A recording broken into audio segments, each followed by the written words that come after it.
పశ్చిమాసియా యుద్ధంతో దేశంలోని గ్యాస్ కంపెనీలు అప్రమత్తమయ్యాయి. గ్యాస్ ఉత్పత్తిపై కీలక నిర్ణయం తీసుకున్నాయి. గ్యాస్ ఉత్పత్తి 10% పెంచనున్నట్లు తెలిపాయి. అలాగే దేశంలోని రెస్టారెంట్ అసోసియేషన్ సమస్యలను వినడానికి 3 సభ్యులతో కమిటీ ఏర్పాటు చేస్తున్నట్లు తెలిపాయి. ఈ కమిటీలో ఐఓసీ, హెచ్పీసీఎల్, బీపీసీఎల్ ఎగ్జిక్యూటివ్ డైరెక్టర్లు ఉంటారని తెలిపాయి. గ్యాస్ సరఫరాలో గృహ అవసరాలకే తొలి ప్రాధాన్యత ఇస్తున్నట్లు చెప్పాయి. దేశంలో పెట్రోల్, డీజిల్ సరఫరాలో ఎలాంటి సంక్షోభం లేదని తెలిపాయి ఆయిల్ కంపెనీలు.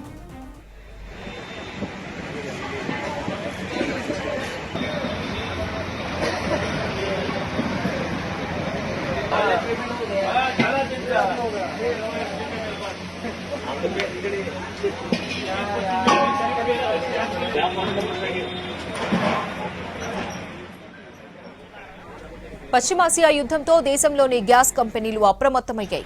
గ్యాస్ ఉత్పత్తిపై కీలక నిర్ణయం తీసుకున్నాయి. గ్యాస్ ఉత్పత్తి 10% పెంచనున్నట్లు తెలిపాయి. అలాగే దేశంలోని రెస్టారెంట్ అసోసియేషన్ సమస్యలను వినడానికి 3 సభ్యులతో కమిటీ ఏర్పాటు చేస్తున్నట్లు తెలిపాయి. ఈ కమిటీలో ఐఓసీ, హెచ్పీసీఎల్, బీపీసీఎల్ ఎగ్జిక్యూటివ్ డైరెక్టర్లు ఉంటారని తెలిపాయి. గ్యాస్ సరఫరాలో గృహ అవసరాలకే తొలి ప్రాధాన్యత ఇస్తున్నట్లు చెప్పాయి. దేశంలో పెట్రోల్, డీజిల్ సరఫరాలో ఎలాంటి సంక్షోభం లేదని తెలిపాయి ఆయిల్ కంపెనీలు.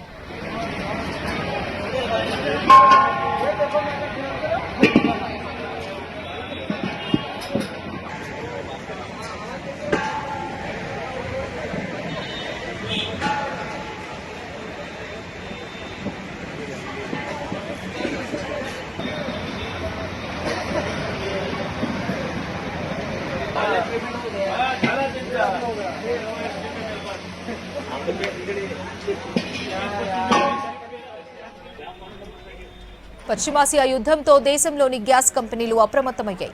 గ్యాస్ ఉత్పత్తిపై కీలక నిర్ణయం తీసుకున్నాయి. గ్యాస్ ఉత్పత్తి 10% పెంచనున్నట్లు తెలిపాయి. అలాగే దేశంలోని రెస్టారెంట్ అసోసియేషన్ సమస్యలను వినడానికి 3 సభ్యులతో కమిటీ ఏర్పాటు చేస్తున్నట్లు తెలిపాయి. ఈ కమిటీలో ఐఓసీ, హెచ్పీసీఎల్, బీపీసీఎల్ ఎగ్జిక్యూటివ్ డైరెక్టర్లు ఉంటారని తెలిపాయి. గ్యాస్ సరఫరాలో గృహ అవసరాలకే తొలి ప్రాధాన్యత ఇస్తున్నట్లు చెప్పాయి. దేశంలో పెట్రోల్, డీజిల్ సరఫరాలో ఎలాంటి సంక్షోభం లేదని తెలిపాయి ఆయిల్ కంపెనీలు.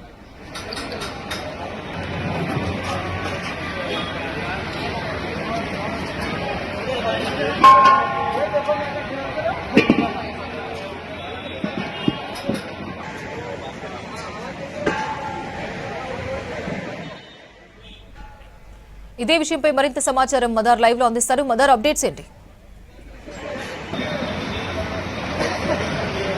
ఎల్పీజీ సరఫరాకు సంబంధించి కేంద్ర ప్రభుత్వం ఒక కీలక నిర్ణయాన్ని అనేది కూడా తీసుకుంది. ఒక 3 సభ్యులతో కూడినటువంటి కమిటీని ఫామ్ చేసింది. ఇది ముఖ్యంగా డొమెస్టిక్, నాన్ డొమెస్టిక్ రంగాలకు సంబంధించి గ్యాస్ సరఫరాకు సంబంధించి ఏదైనా సమస్యలు ఉంటే వాటికి సంబంధించినటువంటి అంశాలపైన ఇది పర్సూ చేసేందుకు ఈ కమిటీ అనేది కూడా ఏర్పాటు చేశారు. అంతర్జాతీయ పరిస్థితుల నేపథ్యంలో ప్రస్తుతానికి గ్యాస్కు సంబంధించినటువంటి దిగుమతికి సంబంధించి కొంత ఇబ్బందికరమైనటువంటి పరిస్థితులు ఉన్న నేపథ్యంలో ఈ మేరకు నిర్ణయాన్ని అనేది కూడా కేంద్ర ప్రభుత్వం తీసుకుంది. ఇప్పటికే ఎల్పీజీ ఈ సమస్యను దృష్టిలో ఉంచుకొని రిఫైనరీలో ఉన్నటువంటి ఎల్పీజీ ఉత్పత్తికి సంబంధించి పెంచేందుకు నిర్ణయం అనేది కూడా తీసుకుంది. సుమారు 10% వరకు కూడా ఎల్పీజీ గ్యాస్ ఉత్పత్తికి సంబంధించి పెంచేటువంటి అవకాశాలు ఉన్నాయి. ఆ మేరకు నిర్ణయం అనేది కూడా తీసుకున్నారు. ఇక గ్యాస్ సరఫరాకు సంబంధించి మొత్తంగా గృహ అవసరాలను దృష్టిలో ఉంచుకొని వారికి మొదటి ప్రాధాన్యత ఇవ్వాలంటూ కూడా నిర్ణయం తీసుకుంది. వాటితో పాటు ఆసుపత్రులు, విద్యా సంస్థలకు కీలకంగా ఈ అత్యవసర పరిస్థితులను దృష్టిలో ఉంచుకొని వారికి ప్రియారిటీ ఇవ్వాల్సిందిగా ఇప్పటికే ఆదేశాలు అనేది కూడా జారీ చేసింది. ఇక నాన్ డొమెస్టిక్ సంబంధించి ఎక్కువగా ఈ హోటల్స్ కావచ్చు, అవన్నీ కూడా వాటిపైనే ఆధారపడి ఉన్నాయి కాబట్టి వాటికి సంబంధించి పూర్తిగా మొదటగా ఈ గృహ అవసరాలు, ఆ తర్వాత ఆసుపత్రులు, మిగతా విద్యా సంస్థలకు సంబంధించినటువంటి అవసరాలు తీరిన తర్వాతే మిగతా నాన్ డొమెస్టిక్ సంబంధించినటువంటి అవసరాలకు ఎల్పీజీని సరఫరా చేయాల్సిందిగా కీలకంగా నిర్ణయం అనేది కూడా తీసుకుంది.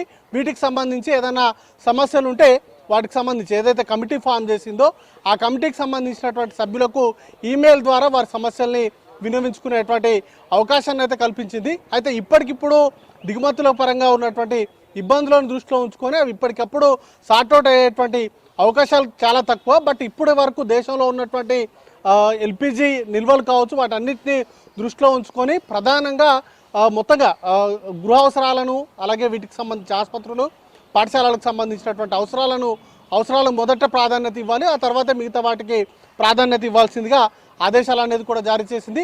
ఇక ముగ్గురు సభ్యుల కమిటీలో కీలకంగా K Shailendra, TV Pandian, Bharat petroleum, Dhruv Kapil, Hindustan petroleum సంబంధించిన ప్రతినిధుల్ని చేర్చింది. వారికి ఇటు రెస్టారెంట్స్ అసోసియేషన్ వాళ్ళకి కావచ్చు, లేకపోతే ఇతర నాన్ డొమెస్టిక్ సంబంధించినటువంటి యూజర్స్కి ఏదైనా విజ్ఞప్తులున్నా వారికి మెయిల్ ద్వారా వారికి ఉన్నటువంటి ఇష్యూస్ని తీసుకెళ్లవచ్చు అంటూ కూడా ఆ ప్రకటన ద్వారా కేంద్ర పెట్రోలియం శాఖ విడుదల చేసింది. మొత్తంగా దేశంలో ఉన్నటువంటి ఎల్పిజి కొరతకు సంబంధించి ఇదొక కీలక నిర్ణయం. ఉత్పత్తిని 10% పెంచడంతో పాటు గృహావసరాలకు మొదటి ప్రాధాన్యత ఇవ్వాలి, తర్వాత మిగిలిన రంగాలకు అవసరమైనటువంటి సరఫరాను చేయాల్సిందిగా ఆదేశాలు అనేది కూడా జారీ చేసింది. ఇది ఎప్పటికప్పుడు దేశంలో ఉన్నటువంటి నిల్వలను వాటితో పాటు ఈ దిగుమతులకు సంబంధించినటువంటి అంశాలపైన వీరు ఎప్పటికప్పుడు సమస్యల్ని సార్ట్అవుట్ చేసే దిశగా వారి ప్రయత్నం అయితే కొనసాగుతుందంటూ కూడా కేంద్ర ప్రభుత్వం తమ ప్రకటనల ద్వారా తెలిపింది. అపర్ణ.